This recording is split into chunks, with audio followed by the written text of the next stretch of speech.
آخر أمل، بتاخد الجرعة، فاكرة إنها هتستنسخ نسخة أجمل منها، ولكن القاعدة كانت واضحة.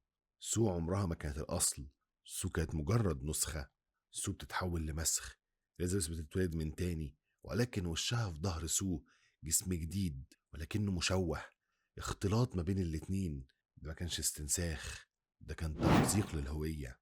وبرغم كل ده بتفتكر البرنامج، بتفتكر الشهرة. الشهرة أهم من الألم. بتلبس الفستان وبتحط قناع عليه وش إليزابيث، وتروح الاستوديو، تطلع على المسرح، الجمهور قدامها، بتبدأ تتكلم، ولكن القناع بيقع. الكل بيشوف المسخ اللي قدامهم، بيحصل صراخ وفوضى. الجمهور بيجري، بيقرروا ان هم يقتلوها.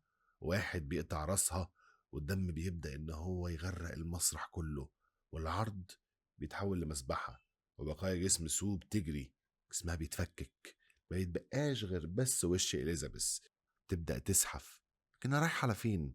رايحة لنجمتها على ممشى هوليوود. بتبص للسما وبتبتسم، بتفتكر أيام المجد، وبعد كده بتفنى، بتذوب. والصبح عربية النظافة بتمسح الدم، بتمسح البقايا، بتمسح إليزابيث من على الأرض كأنها عمرها ما كانت موجودة.